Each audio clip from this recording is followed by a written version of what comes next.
Fuego Cruzado, donde tarde o temprano todos somos protagonistas.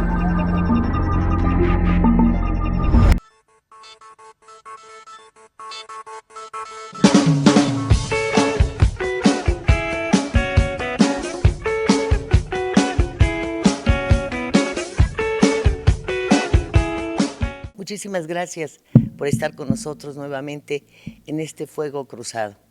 Nos encontramos en las instalaciones de MXN Televisión y la distribución es, como usted sabe, en todas nuestras plataformas y en nuestro canal en YouTube. En este programa tenemos realmente un gran gusto, porque fíjese que creo que muchos vamos a aprender. Está José Luis Hernández Sánchez, él tiene un doctorado en Derecho, pero pues se desvió, fíjese usted, se desvió sí. Y entonces decidió no estar litigando, ni convertirse en juez de estos del acordeón, ni nada que se le parezca para dedicarse a algo que pues en el presente llama mucho la atención y fíjese que da miedo. Es la inteligencia artificial. ¿Qué tal, José Luis? Qué Lilia, gusto que estés con nosotros. Muchas gracias por recibirme, gracias por abrirme el espacio. Y efectivamente la vida me desvió de dejar el derecho y los tribunales, ahora esta tecnología que de pronto da miedo. Sí, así es, porque mire usted cuánto ignoramos realmente a las personas de mi generación, pues de los 60, 55 en adelante, hasta ir descubriendo lo que hace una computadora, pues nos sorprende, porque la entrada a la computadora era de miedo, de temor. Entonces, ahora hablamos de inteligencia artificial y nos damos cuenta que aparece Carlos Slim y da una receta de algo que comúnmente conocíamos como pirámide. Deposita usted un dinero y se le multiplica por quién sabe cuánto, etcétera. Pero este tipo de simulaciones, las que se hacen con información falsa, con notas falsas, que inclusive son alarmantes, algunas de ellas, por ejemplo, presentan a Omar García Harfuch dando un informe así detallado de cómo llevó a cabo una detención, y toda esa falsedad obviamente nos aleja de conocer cuál es realmente la inteligencia artificial, cuál es su rumbo, sus canales, hacia dónde va dirigida, en qué nos puede servir. A lo mejor de repente pues la usamos en algún momento y ya sin miedo para que nos dé la receta de la comida de hoy. No lo sé.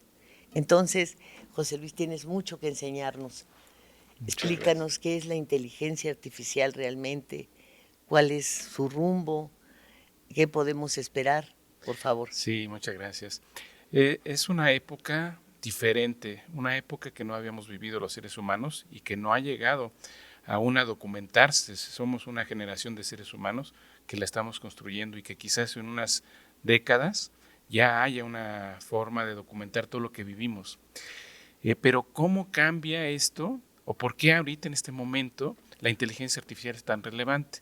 Fíjate, la inteligencia artificial empezó en 1956 como una parte de investigación en una universidad en Estados Unidos, pero por muchas décadas estuvo en laboratorio, muy acotada, congelada, no salía a la sociedad como ahora. Era un experimento como otros del ser humano en los laboratorios de las universidades. Y tenía dos líneas de investigación para, digamos, ubicarlo en lo que ahora tenemos, ¿no? La de la lógica tradicional que nos enseñan en la escuela, la lógica aristotélica, donde de una premisa mayor a una premisa menor llegas a una conclusión, es algo de la mente humana, ¿no? Los seres humanos razonamos con la lógica, y había una línea de investigación ahí que te decía que la inteligencia artificial, con esta forma de pensamiento humano, podía hacer cosas y el ser humano programaba entonces sistemas con esa lógica tradicional. Ahí no había problemas, estaba en laboratorio, todo controlado, los seres humanos, pues solamente los que hacían ciencia estaban vinculados, pero nadie fuera de ellos tenía esta posibilidad de entender la inteligencia artificial, porque no estaba en el comercio. Pero fueron pasando los años. Pero la inteligencia artificial, ¿en dónde se manifestaba? En una computadora, en el teléfono, en un aparatito. Exactamente, ¿Qué era? ¿no? Empezaba a manifestarse en las computadoras, controladas, estas grandes computadoras que empezaron a vender, sobre todo IBM, ¿no? Que era el líder, siempre ha sido el líder, y empezaban a venderse computadoras con inteligencia artificial, con estos algoritmos, ¿no? Entonces, En la computadora, así como tienes cada uno de los programas, Ajá. ¿no? Así tenía programas de inteligencia artificial, nada más. Exactamente, ¿no? La computadora tenía el software y el hardware. El hardware es lo físico, el equipo, lo palpable, y el software eran estos algoritmos basados en la lógica. Y esa era la inteligencia artificial. Y por muchos años así funcionaba la inteligencia artificial. Entonces, en ese momento, tú comprabas una computadora que era de inteligencia artificial y la dotabas, me imagino, de datos. Exacto. Le decías, oye, yo soy periodista, todos los días hago columnas, te voy a pasar los datos de los personajes políticos del presente, te doy los antecedentes. Sí. O sea, uno la dotaba de información y luego le decía, escríbeme una columna de una cuartilla y cuarto sobre el pensamiento que priva en los partidos políticos que ya te dije. Exacto. Todo estaba en el ser humano. Había un ser humano que era el usuario de la computadora y atrás de ese usuario habían dos seres humanos más, que era el programador, el que hacía el código con estas instrucciones, y estaba también el experto, en este caso, el que conocía la materia, el periodista, el médico, que le decía al programador lo que tenía que hacer este algoritmo para que el usuario tuviera ese resultado, ¿no? Uh-huh. Pero pasando los años, esto va evolucionando, va mejorando y dejamos a la lógica de un lado funcionando y añadimos otra ciencia o disciplina que es la biología. Y cuando llega la biología, llegan otro tipo de algoritmos basados en la neurona, en el estudio de la mente, de la psicología y de cómo nosotros con nuestra mente y la neurona tomamos decisiones. Y en esa dinámica se une la lógica y la biología. Y empieza el ser humano a experimentar, ya no solamente con juegos, ¿no? Porque el reto de esa época era que el algoritmo de inteligencia artificial le ganara al ser humano en damas chinas, en dominó, en ajedrez, y era un logro. Entonces, si tú te acuerdas, muchas veces veíamos noticias, perdió el campeón de ajedrez ante una máquina, le gana la máquina al ser humano, y eran ambientes controlados de juego. Pero cuando empezaron a sacar la inteligencia artificial a la sociedad en un ambiente no controlado, la lógica no funcionaba. No funcionaba y entonces fallaba y fallaba y fallaba. Y no había esa evolución hasta que llegó un momento, pasando los años 2000, ¿no? Pasando la primera década del año 2000, donde se crean un tipo de algoritmos que se llama redes neuronales convolucionales profundas. Y aquí cambia todo el esquema tradicional de la inteligencia artificial y llega una nueva inteligencia artificial que ahora se llama avanzada, en donde ya no nada más está la lógica, sino está el algoritmo basado en las neuronas que se adapta a la realidad, a ambientes no controlados, y empieza a surgir la inteligencia artificial predictiva, generativa y agéntica. Y eso, Lilia, es lo que tenemos hoy al alcance de todos, no solamente en los laboratorios, sino en el comercio. Las empresas empiezan a tomar el control de todo esto, y las empresas son las que dejan atrás a las universidades en ambientes controlados con sus científicos y empiezan a reclutar talento y a generar la inteligencia artificial que hoy tenemos en nuestros teléfonos, en nuestros equipos de cómputo, en las políticas públicas, en las decisiones de gobierno, porque ahora toman decisiones los algoritmos sin intervención del ser humano. Esa triada que estamos diciendo ahorita que se vivía. Pero ¿cómo pueden tomar decisiones sin tener la programación humana? Es muy interesante esto, ¿no? No se podía antes, no había esa posibilidad, pero ahora el tipo de inteligencia artificial que tenemos tiene otros elementos. Y entonces cambia también la definición de inteligencia artificial, porque de ser antes la inteligencia artificial un conjunto de algoritmos, es decir, serie de pasos para llegar a un objetivo, ahora ya no. Ahora la inteligencia artificial es un conjunto de tecnologías. Fíjate lo que te estoy diciendo.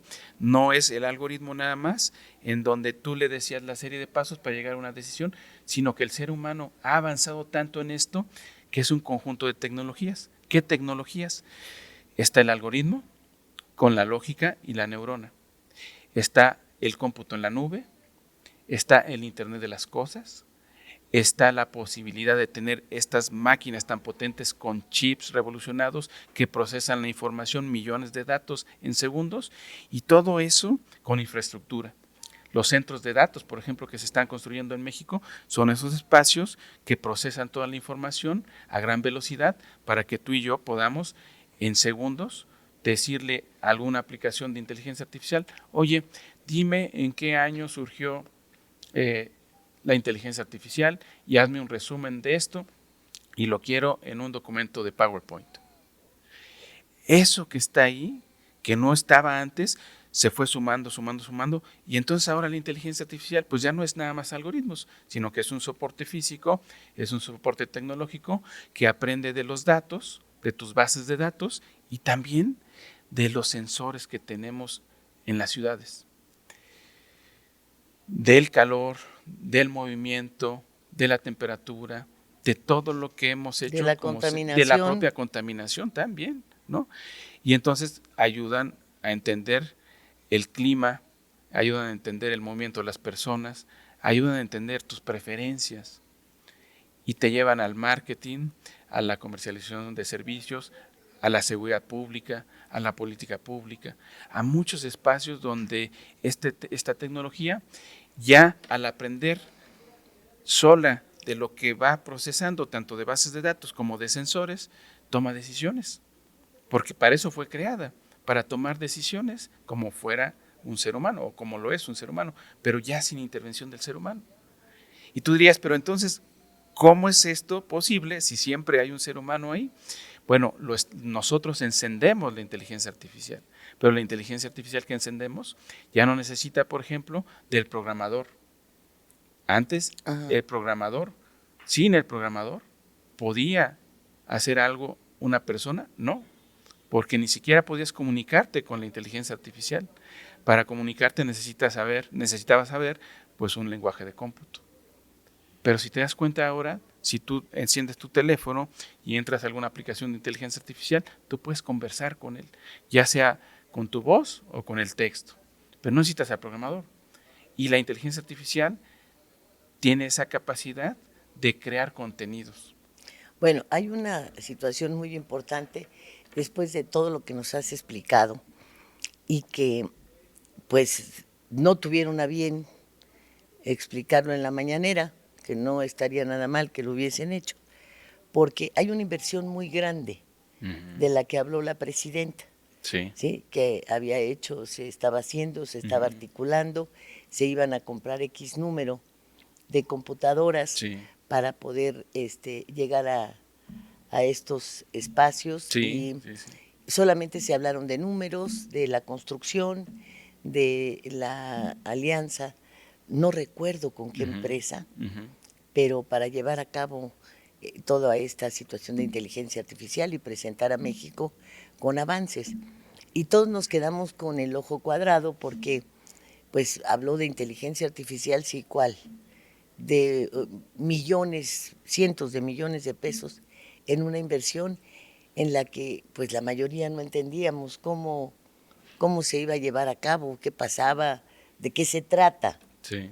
Ahora, esto que tú dices que lleva para la decisión inclusive de carácter gubernamental, bueno, pues tendrán que aplicarla en varias líneas, que es lo que creo que tiene bajo su dominio este señor José Merino. José Merino.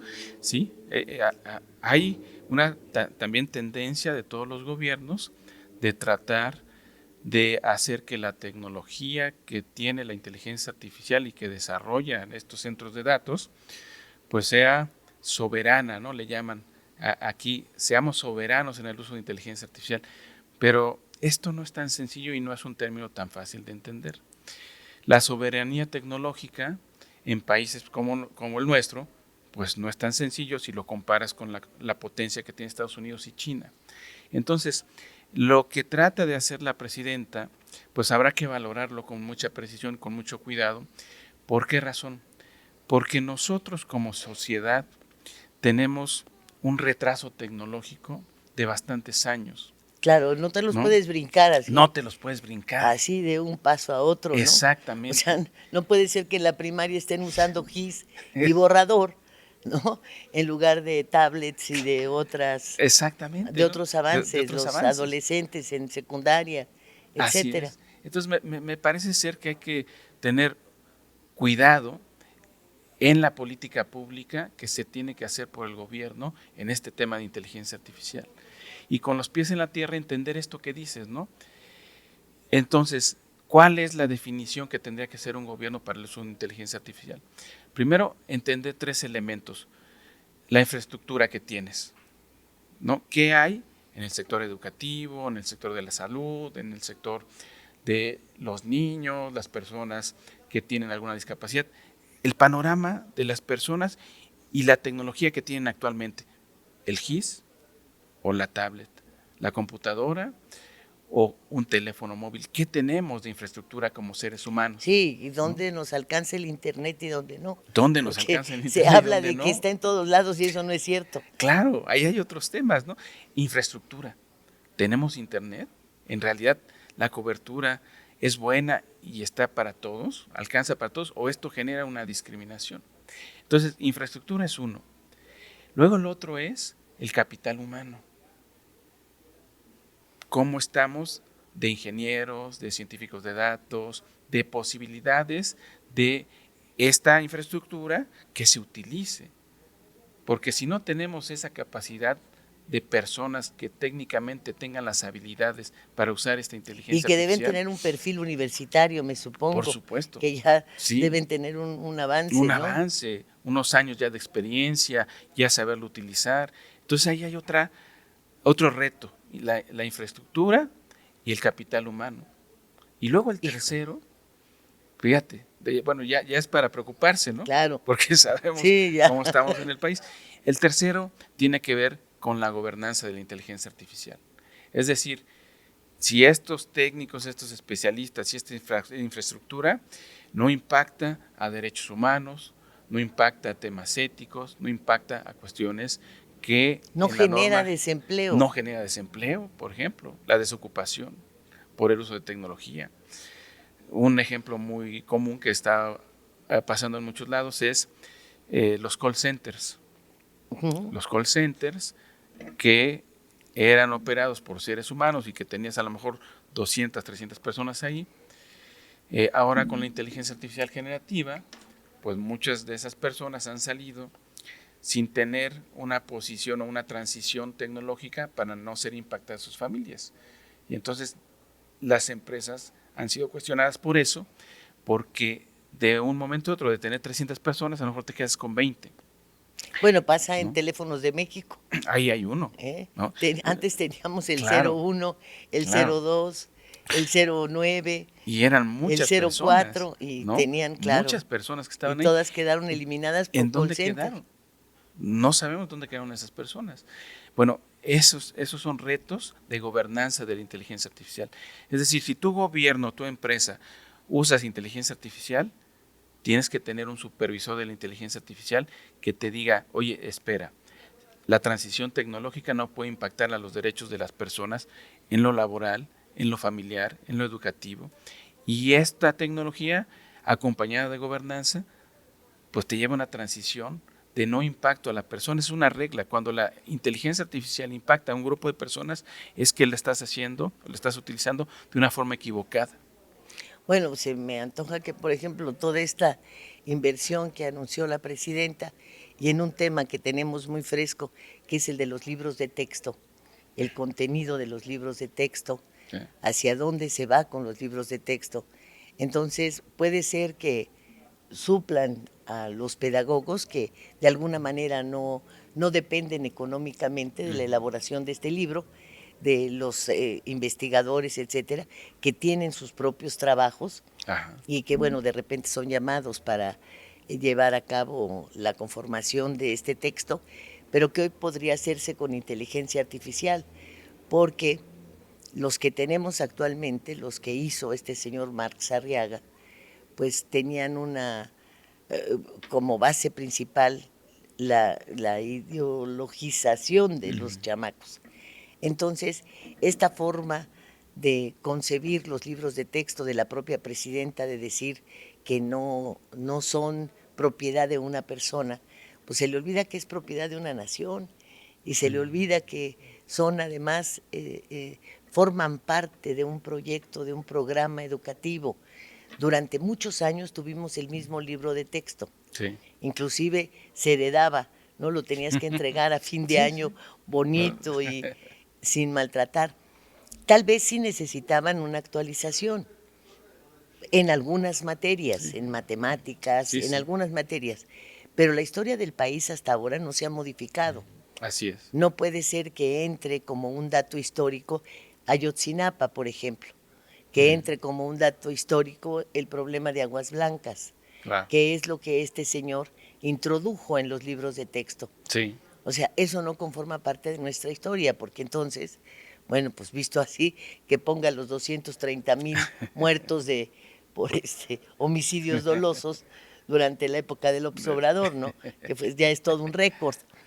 Entonces, creo que los libros de texto no tienen partido.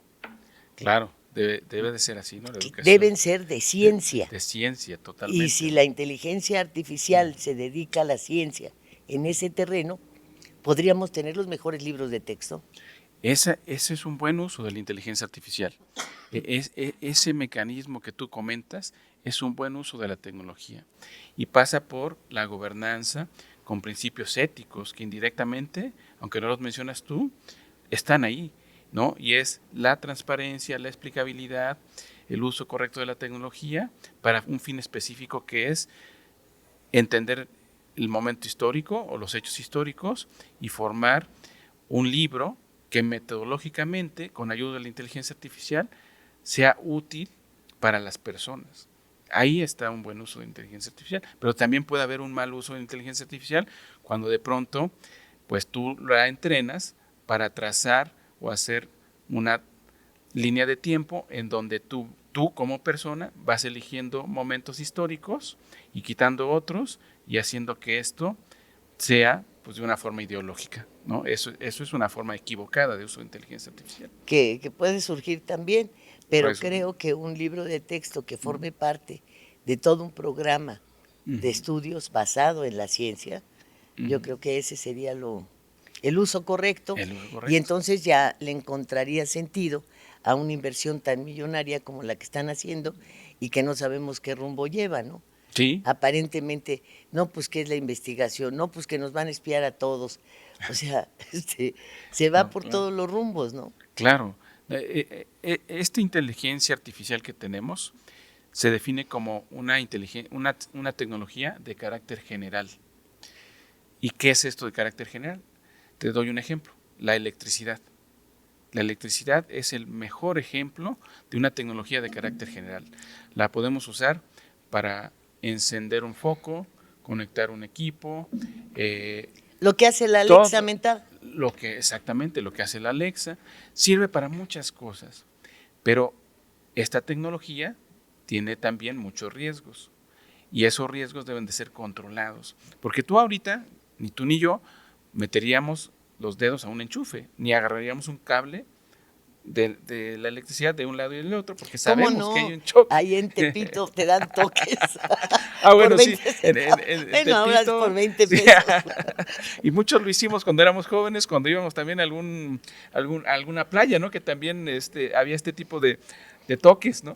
Pero era una travesura juvenil, ¿no? Pero en realidad nosotros hicimos y construimos el uso de el uso de la electricidad de una forma que que tenía un manual o un instructivo, ¿no? Sí, O sea, cuidadosa.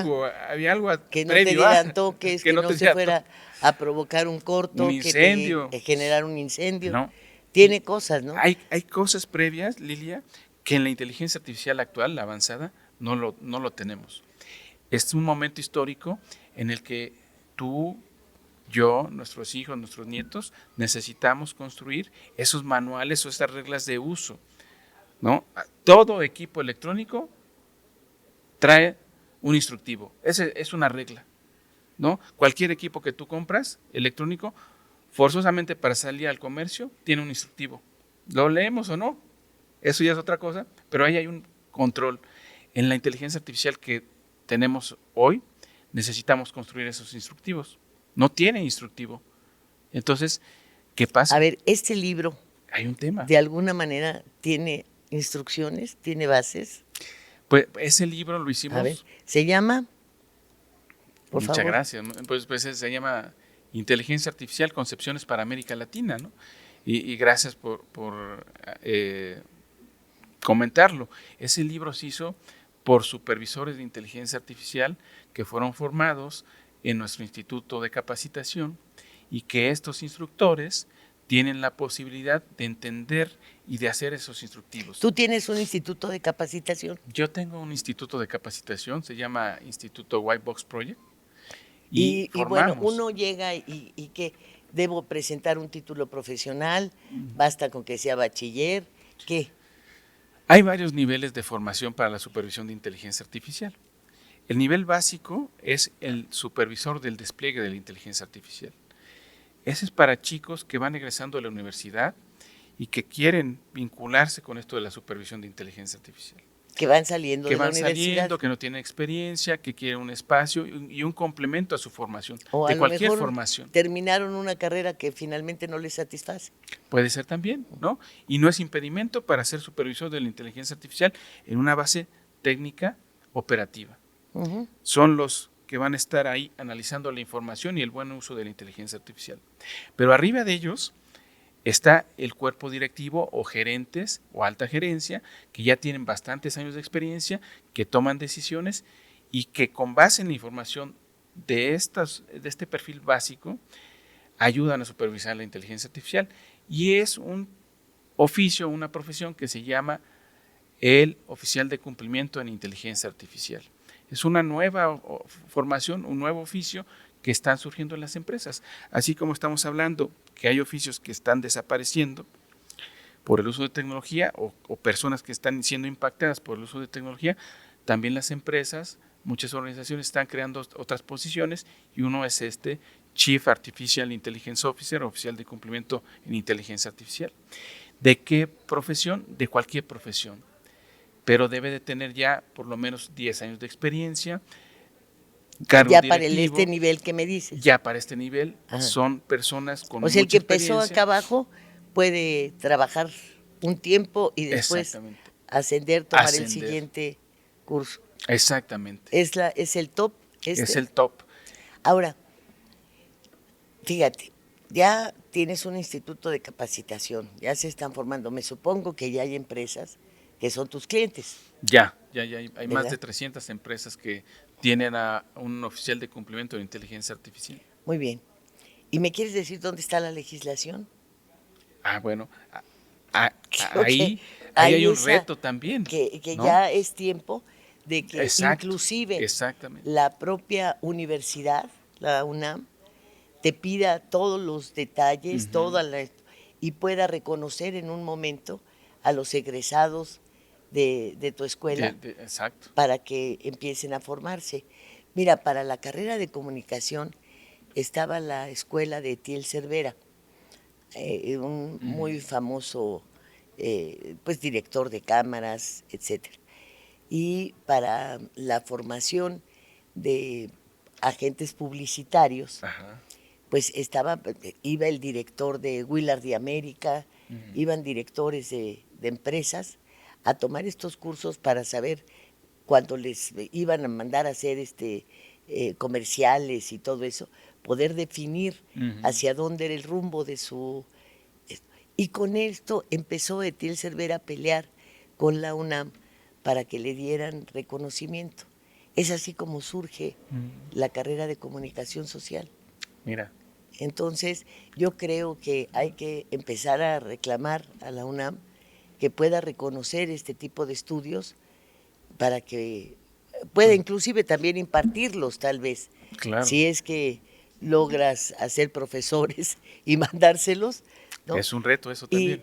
Y que se legisle, porque Se- no tenemos sí, no, legislación. no hay una legislación con precisión y me has dado un camino interesante para esto porque efectivamente las grandes universidades como la Universidad Nacional Autónoma de México deben de entender que el mercado laboral requiere este tipo de perfiles y que tienen que actualizar planes de estudio y reconocer a esta formación como algo que se requiere como sociedad.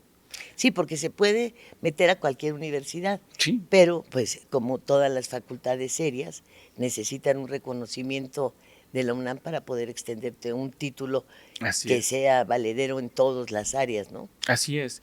Y es un conjunto de eslabones, ¿no? Necesitas este reconocimiento, pero también necesitas a los expertos. Necesitas formar profesores y luego estos que repliquen el conocimiento, que entiendan el conocimiento y luego a los egresados, ¿en dónde los vas a poner? Bueno, hay que hacer la oferta laboral para que ellos sean captados por las empresas y en su momento tengan un perfil específico de reclutamiento para que sea todo esto ya articulado, pues un círculo de beneficios para todos, para la universidad, para los profesores, para los egresados y para la sociedad. Al final de cuentas, se busca crear un ecosistema de protección social para el uso de inteligencia artificial.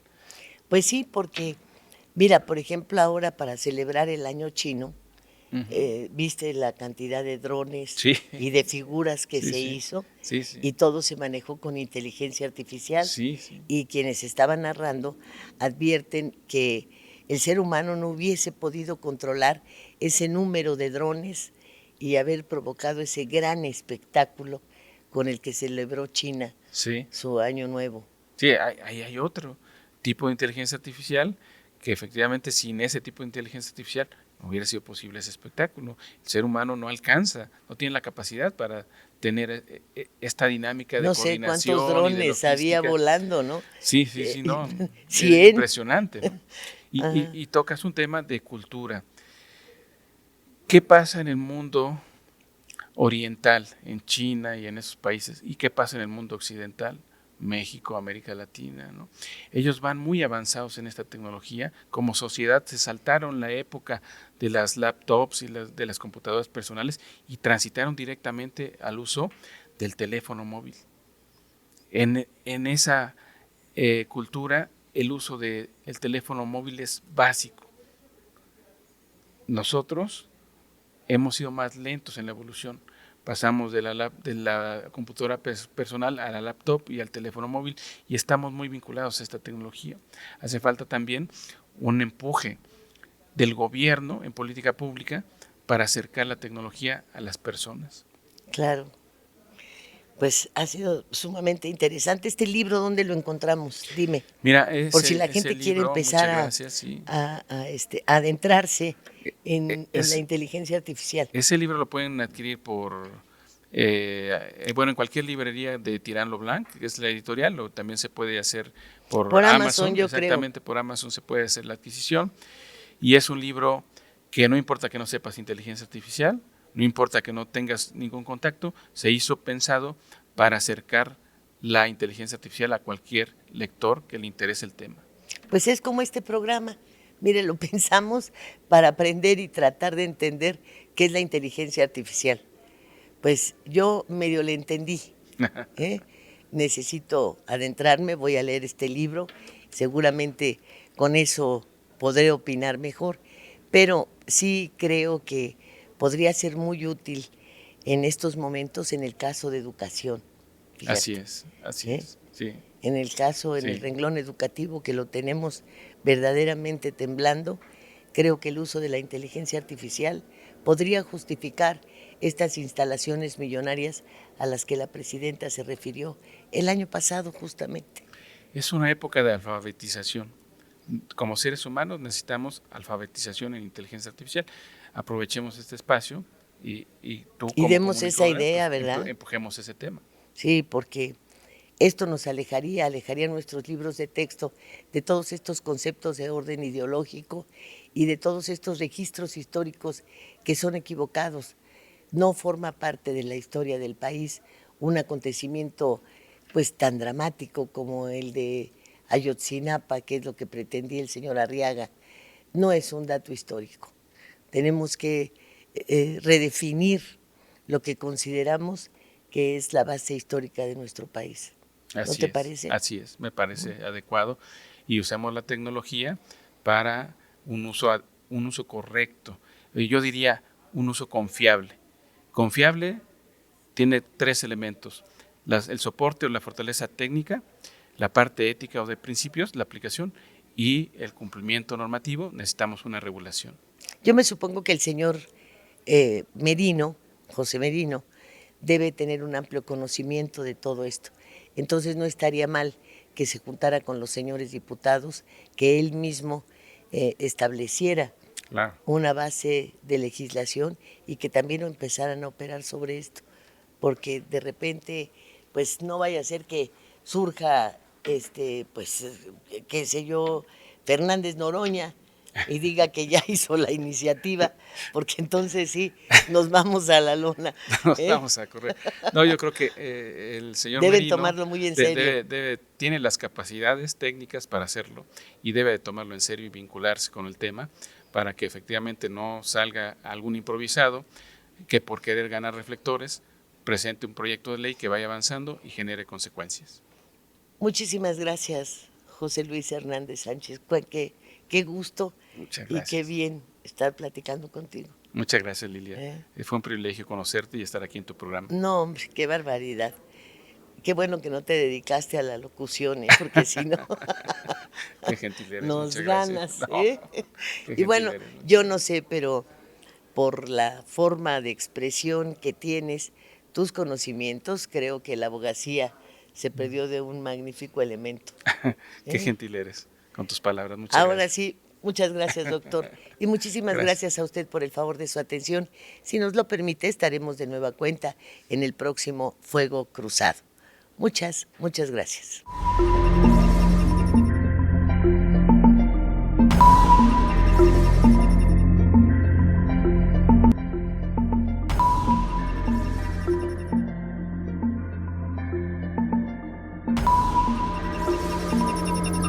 Fuego Cruzado, donde tarde o temprano todos somos protagonistas.